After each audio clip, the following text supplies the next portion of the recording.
السلام علیکم، میرا نام ہے رابعہ وقاص خان اور آج ہمارے ساتھ موجود ہیں ہر دل عزیز شخصیت اور بہترین بین الاقوامی شہرت یافتہ ماہر نفسیات ڈاکٹر محمد عمران یوسف صاحب۔ السلام علیکم ڈاکٹر صاحب۔ وعلیکم السلام بیٹا، کیسے ہیں ڈاکٹر صاحب؟ آپ ٹھیک ہیں؟ آپ کیسے ہیں؟ بالکل ٹھیک۔ آج کا ہمارا موضوع ہے ریڈ فلیگس ریلیشن شپ میں، ریڈ فلیگس آف ریلیشن شپ۔ تو ڈاکٹر صاحب سب سے پہلے میں آپ سے پوچھوں گی کہ یہ ریلیشن شپ میں ریڈ فلیگس سے کیا مراد ہے؟ اس کو ہم علام کہتے ہیں، یعنی کب یہ پتہ لگ جائے کہ حالات جو ہے وہ خراب ہو چکے ہیں۔ اچھا، لوگ یہ سمجھتے ہیں کہ یہ شروعات ہے، یہ شروعات نہیں ہے، یہ حالات خراب ہو چکے ہیں۔ جیسے ہم کہتے ہیں کہ جی وہ بخار ہو گیا، تو بخار اچانک نہیں ہوتا، پیچھے ایک وائرس بیکٹیریا جب اپنا اثر دکھا رہا ہوتا ہے، بخار علامت ہوتا ہے، سمٹم ہوتا ہے۔ تو اسی طرح جب ہم ریلیشن شپ کے اندر کوئی ایسی چیز دیکھتے ہیں تو ایسا نہیں ہوتا کہ اچانک بات بننی چھوڑ دی، ایسا نہیں ہوتا جی، پہلے سے چیزیں پک رہی ہوتی ہیں اور اب یہ سمجھ میں آتا ہے کہ حالات خراب ہو چکے ہیں۔ تو اس لیے بڑا الارمنگ ہے رشتوں والوں کے بیچ میں کہ یہ سمجھ لیجیے کہ اس کی جو سرا ہے یہ پیچھے ہے، یہ ابھی ظاہر ہو گیا ہے، یعنی جس زخم اندرونی تھا اب بیرونی جلد پر ظاہر ہو گیا ہے۔ تو ایک بڑا ایک میجر جو ویسے تو بہت سارے ہیں، ایک شخص بول رہا ہو اور دوسرا جواب نہ دے رہا ہو، خاموشی۔ ایک بول رہا ہے اور ایک خاموشی، یعنی رسپانس نہیں دے رہا، ہاں ہو گیا ٹھیک ہے، یہ ریڈ فلیگ ہے۔ اچھا ڈاکٹر صاحب، خاموشی اور اگنورینس یہ اس پوزیشن میں ایک ہی چیز کہلائے گی یا یہ الگ الگ چیزیں؟ دیکھیے، وہ اگر ایک شخص آپ مجھ سے بات کر رہے ہیں اور میں جواب نہیں دے رہا تو اگنور اسی کو کہیں گے نا، جی، کہ میں آپ کو توجہ نہیں لے رہا ہوں، میں آپ کو اہمیت دینے کے لیے تیار نہیں ہوں۔ تو یہ جو کوئی شخص موجود ہونے کے بعد بھی سائلنٹ تو نہیں ہو جاتا نا، بالکل وہ کھاتا بڑا خوبصورت جو ہے وہ تھا، میاں بیوی کے بیچ میں ایک لطیفہ تھا، تو وہ ظاہر ہے وہ کوئی جواب جو بھی جواب دیتا ہے اس کا کاؤنٹر اٹیک ہوتا ہے، جو بھی جواب دیتا ہے اس کا کاؤنٹر اٹیک ہوتا ہے، یعنی وہ کنونس ہی نہیں کر پا رہا تھا اپنی بیوی کو۔ تو جب آخر میں جب وہ بوجھاڑ بہت زیادہ ہو گئی تو اس نے چپ سادھ لی، اور جب وہ بولتی رہی اور وہ کچھ نہیں بولا تو بیگم نے پلٹ کے کہا کہ اچھا اب تم مجھے خاموش رہ کے مارو گے یعنی اس کا مطلب یہ ہے کہ اس نے سننی ہی نہیں ہے۔ تو یہ جو پوائنٹ ہے کہ سامنے والا بول ضرور رہا ہوتا ہے لیکن سننے والے کو یہ پتہ ہوتا ہے کہ وہ مجھے مخاطب نہیں کر رہا، یعنی وہ ٹال رہا ہے، وہ کہتا ہے جی بس میں ہوں، کافی نہیں ہے۔ تو وہ ذہنی طور کے اوپر کافی دور ہوتے ہیں جب اس طرح کا موقع ہوتا ہے۔ تو خاموشی سب سے بڑی علامت ہے ریلیشن شپ میں ریڈ فلیگس کی۔ خاموشی نہیں ہو سکتی بالکل، کیونکہ یہ جو ریلیشن ہے نا، یہ ہے شیئرنگ کا، اس کا کام ہی شیئر کرنا ہے۔ بالکل، آپ نے بولنا ہی بولنا ہے، چاہے فضول بولیں، چاہے آئے بائیں شائیں بولیں، چاہے وہ اپنی ماسی کے قصے سنائے اور آپ کوئی اپنے آفس کے قصہ سنائے یا ٹریفک کے سنائے، لیکن اس رشتے کے اندر کمیونیکیشن کا رکنا تباہی کا آغاز ہے۔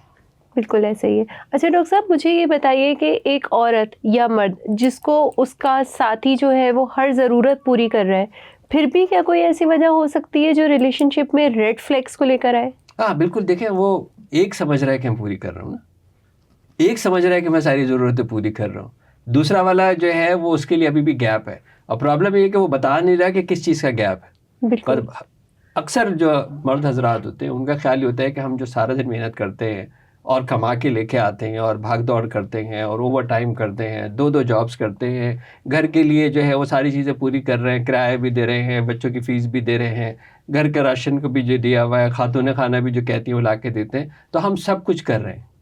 یہ وہ صرف وہ ذمہ داریاں ہیں جو مالی طور پر اس کو پوری کرنی ہے، لیکن یہ رشتہ جو ہے وہ صرف ایک ڈیوٹی کا کام تو نہیں ہے۔ بالکل ایسا اس ہی کی ہے۔ اپنی بھی تو کوئی نیڈز ہوں گی ایک دوسرے کی، بالکل، ان کی اپنی کوئی اٹینشن، ان کو سننے والا، ان کو سمجھنے والا، ان کو شیئر کرنے والا، ان کو گلے لگانے والا، ان کو ہولڈ کرنے والا، ان کے بھی تو اپ ڈاؤن ہوں گے نا، ان کے بھی جذبات اوپر نیچے ہوتے ہوں گے۔ بالکل بالکل، وہ تو آپ کر ہی نہیں رہے، ٹھیک ہے نا؟ آپ سمجھ رہے ہیں کہ اور یہی والی غلطی اکثر ماں باپ جو ہے وہ اپنے بچوں کے ساتھ بھی کمیونیکیشن میں کرتے ہیں۔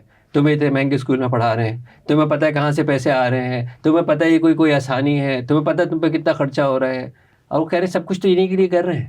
اس بچوں کو کیا فرق پڑ رہا ہے کہ آپ نے مجھے اس اسکول کے بجائے اس اسکول میں کیوں ڈالا؟ وہ جو آپ کے ٹائم مانگ رہا تھا، وہ جو آپ کو وقت گزارنا چاہ رہا تھا، وہ جو آپ سے گفتگو کرنا چاہ رہا تھا، وہ تو آپ نہیں دے رہے، لیکن ہم سمجھ رہے ہیں کہ ہم سب کچھ دے رہے ہیں۔ ایسا نہیں ہوتا ہے کہ ایک شخص یہ کہہ کہ یار میں نے سب کچھ جو ہے وہ دے دیا، ایسا نہیں ہے. کہیں نہ کہیں کمی رہ جاتی ہے. آلویز.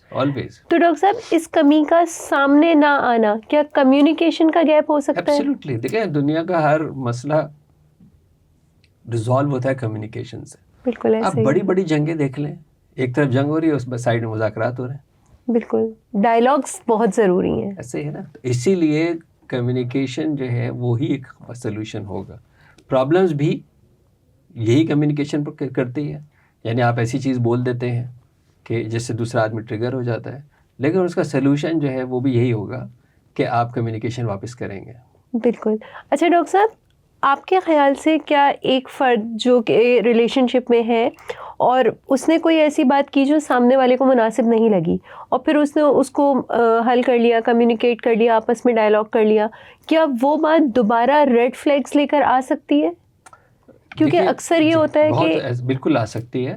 وجہ اس کی یہ کہ بعض دفعہ ہم کیا کرتے ہیں کہ ہم نے پبلک میں تو کسی کی بے عزتی کی ہے اور پرائیویٹ میں جا کے معافی مانگ لی. جی بالکل یہی کہنا برابر ہو چاہتی جائے ہوں. گی؟ نہیں ہوگی نا. آپ نے 6 لوگوں کے بیچ میں تو بے عزتی کی تھی اور معافی آپ نے سائڈ میں آ کے مانگ لی. وہ 6 لوگ تو آج تک اس کو وہی سمجھ رہے ہیں جب تک آپ وہ کمپنسیٹ نہیں کریں گے. تو اسی طرح جو ہم یہ کہتے ہیں کہ جی اس کی تلافی کی شدت کیا رہی بہت ضروری ہے نا. یعنی جس لیول کے اوپر اس کو یہ ہرٹ ہوا تھا کمیونیکیشن کے اندر ہی چاہے اس لیول کے اوپر آپ نے سیٹ کیا ہے. ٹھیک ہے نا. صبح میں نے آپ کو بہت گالیاں دے دی تھی، شام کو میں جوڑا لے آیا. لائک یو نو روح کے زخم، دل کے زخم تن کے اوپر چڑھے ہوئے لباس سے تو پورے نہیں ہوں گے. بالکل ایسے ہی ہے نا. اچھا کچھ زخم ایسے ہوتے ہیں واقعی ان کو ہیل کا ٹائم لگتا ہے کیونکہ وہ سوچ ہی نہیں پا رہا ہوتا کہ یار یہ اتنی ایسی بات کیوں مجھے کہہ سکتا ہے، یا یہ ایسے کیسے کہہ سکتا ہے. ایسا ہے نا. یعنی اتنی بات ہے نا. بعض دفعہ انفارچونیٹلی ہم اپنے الفاظوں کا خیال نہیں کرتے کیونکہ ہم غصے میں ہوتے ہیں اور کچھ ایسی چیزیں جو کردار تک پہنچ جاتی ہیں. تو آپ مجھے بتائیں کہ وہ کیا لفظوں سے صحیح ہو جائے گا؟ نہیں بالکل ظاہر ہے نہیں ہوگا نا. وہ تو ایک کہتے ہیں نا روح کا زخم بن ایسے گیا. ہی ہے نا. روح کا اور دل کا زخم جو ہے جگر کا، جس کو ہم سارے لفظ استعمال کرتے ہیں، ایکچولی تو نہ وہ روح پہ لگتا ہے، نہ دل پہ لگتا ہے، نہ جگر پہ لگتا ہے، لیکن اس کا ایسا یہ ہوتا ہے کہ وہ بہت گہرا ہوتا ہے. تو یہ بات بالکل طے ہے کہ بعض دفعہ ہم سمجھتے ہیں کہ ہم نے جو کمپنسیٹ کر لیا وہ بس فوری سالو ہو جانا چاہیے. اچھا پیشنس بھی نہیں ہوتا. مرد ذات میں بھی خاصا ہوتا ہے، خواتین میں بھی ہوتا ہے. معافی مانگ لی نا، اور کیا کروں؟ ارے یہ لگ رہا ہے کہ آپ نے معافی مانگی، میرے اوپر جوتا مارا آپ نے ایک اور کھینچ کے. یا ایک جملہ ٹپیکل جملہ مردوں کی طرف سے آتا ہے کہ بات کر تو رہا ہوں اور کیسے بات کروں. ایسے. اچھا اس کے اندر کچھ میری بہنیں بھی جو ہے نا وہ بھی اتنا تپا دیتی ہیں کہ وہ واقعی جو ہے نا اس کو سمجھ بھی نہیں آتا کہ میں کیا کروں. کیونکہ خواتین میں نا ایک خاص حص ہوتی ہے اور ہمارے جو خطے کی خواتین ہیں ان کے اندر تو یہ کوئی زیادہ حص ہے نا.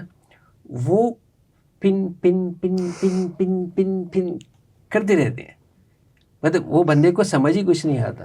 اچھا کچھ ایک اور بھی جو ہے نا میری وہ بہنیں بچیاں جو ہے وہ اس کو ذاتی طور پر اپنے نہ لیں، میں خود بھی ظاہر ایک بیٹی والا بہو والا جو ہے وہ شخص ہوں، جو خاص طور پہ جو کام پہ چلی جاتی ہے نا ان کو یہ تھوڑا سا سمجھ میں آنے لگ جاتا ہے کہ ہمیں کچھ زیادہ آ گیا. ان کو یہ سمجھ میں آنے لگ جاتا ہے کہ یار میں کوئی زیادہ کوئی پڑھی لکھی ہو گئی، مجھے بڑا ایکسپیرینس ہو گیا، مجھے بھی تجربہ ہو گیا ہے، رائٹ. تو وہ جب اس طرح کی باتیں کرنا شروع کرتی ہے نا، دیکھیں ریلیشن شپ ایموشنل اٹیچمنٹ کا نام ہے. بالکل یہ لاجک منطق کا کام نہیں ہے. میرے پاس اتنا سیریس کیس جو ہے وہ آیا تھا اور وہ میاں بیوی جو ہے وہ الگ الگ کمروں میں سو رہے ہیں اور بچے جو ہے وہ ظاہر شکار ہیں جن کا پرابلم لے کے آئے تھے. وہ میں نے کہا آپ لوگ الگ الگ کیوں سو رہے ہیں؟ اب دیکھیں نا میرا لیول کچھ اور ہو گیا. بھائی تمہارا کیا لیول ہو گیا؟ کیا لگے کہ جی دیکھیں میں تو PhD ہو گئی ہوں. تو مطلب اس سے آپ شوہر کو الگ کمرے میں سلا دیں گے، اس سے آپ بچے کو الگ کر دیں گے. یار میں تو کوئی عقل کی کہانی ہے تمہاری کہ یار میں بڑی پڑھی لکھی ہو گئی ہوں یا میں زیادہ ہو گئی ہوں. میں یہ نہیں کہہ رہا ہوں کہ سارے یہ کرتے ہیں. یوزلی کیا ہوتا ہے کہ وہ ان کو یہ لگتا ہے کہ ہمیں سامنے والے کو قائل کرنا ہے، کنونس کرنا ہے. اچھا وہ قائل کرتے کرتے کنونس کرتے کرتے سامنے والا سرنڈر بھی کر دے گا نا تو ان کی بس پھر بھی نہیں ہوگی، کیونکہ یہ ان کی اندر کی مطلب پریشانی ہے کہ ان کو بس کسی نہ کسی طرح نیچا دکھانا ہے، سامنے والے کو نیچا دکھانا ہے اور یہ ثابت کرنا ہے کہ جی میں بہتر ہوں. بالکل. اچھا ڈاکٹر صاحب، مثال کے طور پر ریلیشن شپ کے کسی فرد سے، چاہے وہ عورت ہے یا مرد ہے، ہمیں ریڈ فلیگ ظاہر ہو رہے ہیں، لیکن ایز اے پارٹنر یا ایز اے فیملی ممبر ہم نے ان کے ساتھ اپنا ریلیشن مینٹین رکھنا ہے، تو پھر اب جو دوسرا مخالف ہے وہ کیا کرے؟ دیکھیے، ہمیں سب سے پہلے تو جتنا جلدی آپ اس کو ریزالو کریں وہ بہت اچھا ہے. بالکل. آج کے دن آج ہی ریزالو کر لیں. اور ہم نے ایز اے ماہر جنسیات اپنی زندگی میں دیکھا ہے کہ میاں بیوی کا جو بہترین تعلق قائم ہوتا ہے، فطری تعلق، وہ لڑائی کے بعد بہترین ہوتا ہے. وہ تو اس کا مطلب یہ ہے کہ وہ جتنی زیادہ اچھی لڑائی ہوگی اتنی اچھی آپ کی انٹیمیسی بھی ہوگی. تو اس کو بھی ایز اے اسپارک یوز کرتے ہوئے اس کو ابھی ریزالو جو ہے وہ کر لیں. ڈے ٹو ڈے ریزولوشن کا فائدہ یہ ہوتا ہے کہ وہ چیزیں بنتی نہیں ہیں، پکتی نہیں ہیں. ایک اور چیز یہ کہ خدارہ کسی بھی ایسے شخص سے مشورہ نہ کریں جس کی آپ کے ساتھ ہمدردی ہے. یہ اس رشتوں کے اندر نقصان ہے. یعنی فار ایگزامپل میں امی سے ڈسکس کرتی ہوں، امی نے کہنے آئے ہائے ہائے کیسا خراب داماد نکلا، کیسا لگتا تھا، کیسا فلانا تھا. یعنی امی نے آپ کی سائڈ لینی ہے، آپ کی سہیلی نے بھی آپ کی سائڈ لینی ہے، آپ کی بہن نے بھی آپ کی سائڈ لینی ہے. تو ان کی سے تو آپ کو کوئی فائدہ نہیں ہوگا، اس سے تو آپ اور دور ہو جائیں گے نا. آپ پہلے دوری محسوس کر رہی ہیں کسی بھی ایک رویے کی وجہ سے، اور آپ ان کے پاس جا رہے ہیں کہ جو کہ نیوٹرل ہونے کے بجائے آپ کے ساتھ مخلص ہیں، اور پھر وہ اسی طرح کے بیوقوفی کے مشورے بھی دیتے ہیں، پھر وہ اسی طرح کی چیزیں بھی. تو آپ کو تو اس سے کانٹیکٹ کر رہا ہے کہ جو کہ نیوٹرل ہو، تاکہ وہ یہ بتا سکے کہ جی میں غلط کہاں ہوں، بالکل، اور اس کا سلوشن کیا ہوگا. بالکل ایسا ہی ہے نا. تو یہ والا جو پورشن ہے یہ بڑا ضروری ہے کہ آپ کے پاس، اب تو خیر کانسیپٹ آ گیا، میرج کانسلٹس کے پاس جاتے ہیں لوگ، نیوٹرل لوگوں کے پاس جاتے ہیں، سائیکالوجسٹ کے پاس جاتے ہیں، اور جا کے کہتے ہیں کہ یار ہم نہیں سمجھا پا رہے ہیں، ہم الجھ رہے ہیں، ہمیں ایکسپلین نہیں کرنا آ رہا ہے، ہم چھوٹی چھوٹی بات کے اوپر جو ہے وہ ایک دوسرے کے ساتھ جو ہے وہ گالی گلوچ پہ آ جاتے ہیں. تو ہمیں کیا کرنا چاہیے؟ یعنی ہم ایک دوسرے کو سمجھا نہیں پا رہے ہیں، نہیں سمجھ نہیں پا رہے ہیں، سمجھا نہیں پا رہے ہیں. تو یہ بڑا ضروری ہے کہ آپ ان لوگوں کو شامل نہ کریں جن کا کوئی تعلق نہیں ہے. خاص طور سے جو بیڈ روم کی چیز ہے نا، وہ بیڈ روم میں سالو ہونی چاہیے. بالکل ایسے ہی ہے. وہ تو اب باہر بھی نہیں آنی چاہیے. بالکل ایسے ہی نہ ہے. آپ کی آواز باہر آنی چاہیے کہ آپ کا کیا ہو رہا ہے، یہ باہر نہیں آنی چاہیے. ان کو اندر ہی ریزالو ہونا چاہیے.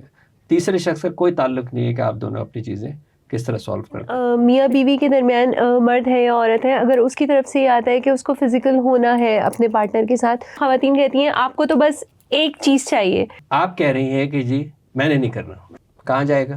بول دے. کل تک کا انتظار نہ کرے.